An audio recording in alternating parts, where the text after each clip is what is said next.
Hello friends, I am Prashant Raut from S.S. Kelkar College, Devgarh. Today we are going to discuss one of the most important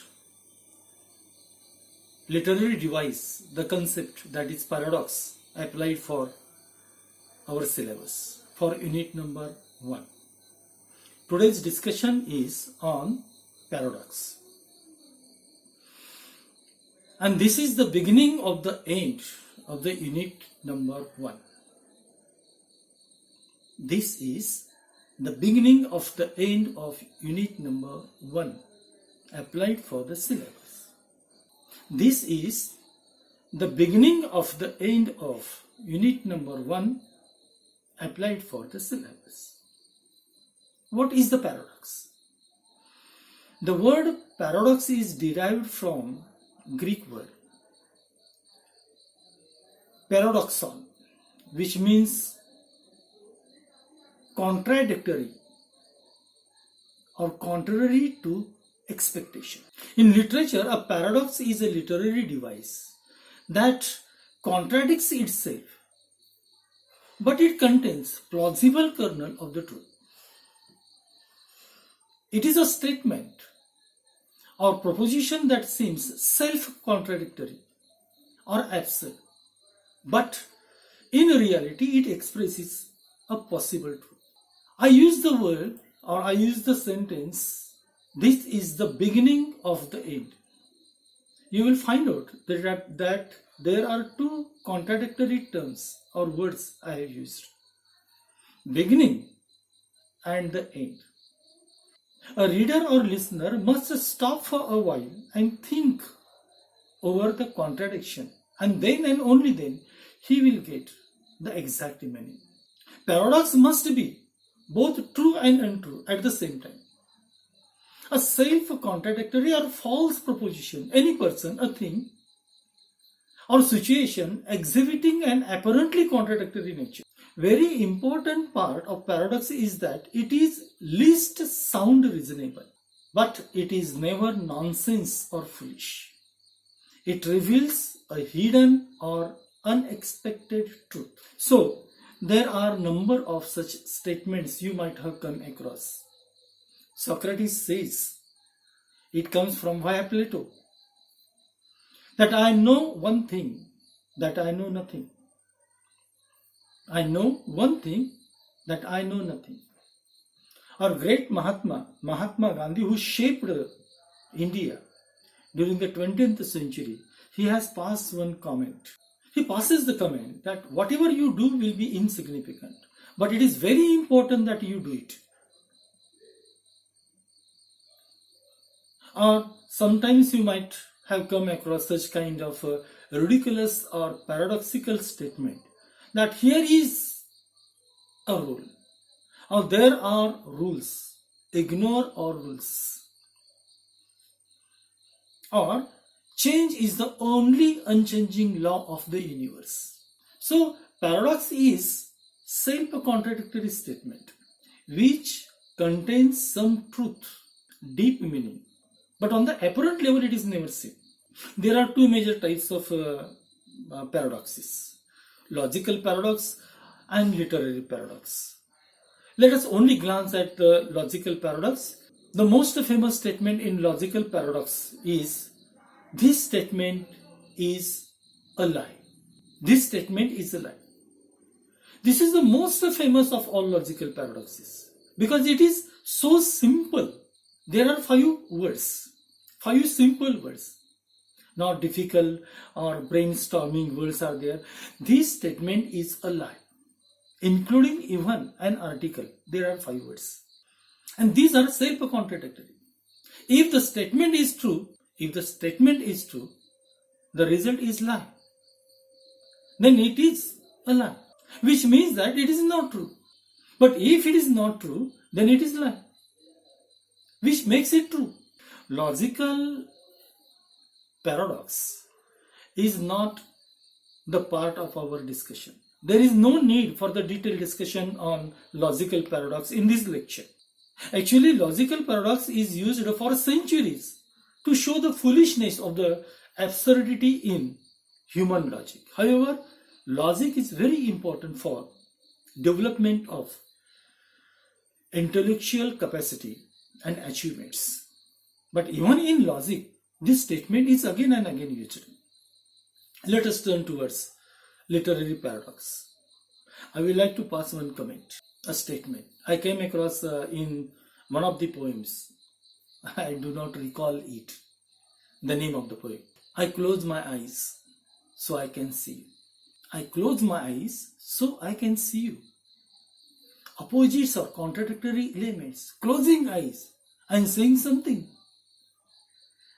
Actually, this statement one may include in oxymoron. It is none of our discussion or topic of discussion. Oxymoron, very near to paradox. However, if you think over it, you will realize the truth which is hidden in it. Closing eyes to the external world around, physical world. And only after closing eyes, through the eyes of the mind, the poet sees or watches, observes the internal world. His heart, his emotions, his longing, his passionate love, an image of the beloved, deeply rooted in the heart. The statement is full of absurdity, contradiction. At the same time, it is full of true passions. What is the purpose of paradox or using paradox in literature? The writers generally use paradox to arrest attention of the readers, introduce the fresh thoughts. The writers force the readers to look towards the external reality through different angles, through different perspectives, or according to the views of the writer. Less is more. Less is more is an example. How can less be more? How can less be a more? The concept is that something is less complicated, is often more appreciated. Francis Bacon, in this regard, passes the comment. The most corrected copies are commonly the least correct. This is the same thing which is expressed less is more. Paradox is apparently self-contradictory statement, the underlying meaning of which is revealed only by careful scrutiny, careful observation or contemplation. Writers use paradoxical statements to make use. They force us, they make us to watch or see or realize something in a new way. They are asking you the questions. They ask the question whether the way we think towards the world, whether the way we watch the world is right or wrong. Sometimes they just show how complex life can be. For example, the statement which we have seen that less is less is more is an example. How human life is complicated. I would like to give the best example of this paradoxes. George Orwell's greatest political satire, Animal Farm, and though it is presented in the Animal Fable. George Orwell's political satire Animal Farm is one of the bitterest political satire on totalitarianism system. It is in the form of the animal fable, but it passes comments more on the totalitarianism or the system, political system, where all the powers are centered in the hands of one political party.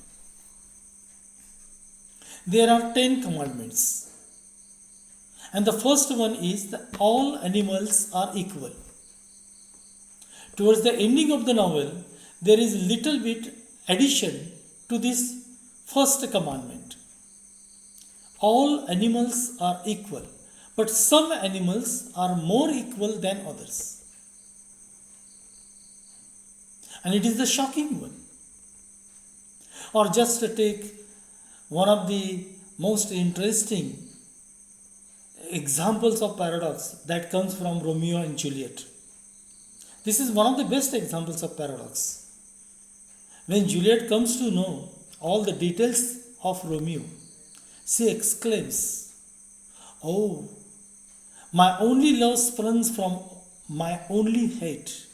Too early seen unknown and known too late. Prodigious birth of love it is to me that I must love a loathed enemy." Juliet loves Romeo, there is no problem. But the problem is there that his family is her sole enemy. There is die-hard antagonism or enmity in between these two families.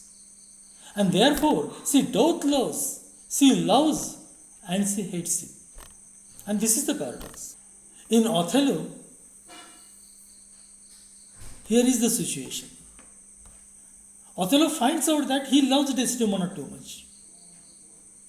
Towards the ending of the play, this greatest tragedy, Othello is free from all hatred, anger, wrath, and even sexual jealousy. His heart is overloaded with extreme love for Desdemona. He loves Desdemona too much, and that's why he must kill her to save her soul. This is the paradox. So let us conclude with the remark of Richard Feynman. A paradox is not a conflict within reality. It is a conflict between reality and your feelings of what reality should be like. Okay? Paradox is self-contradictory. It appears illogical or absurd at a glance.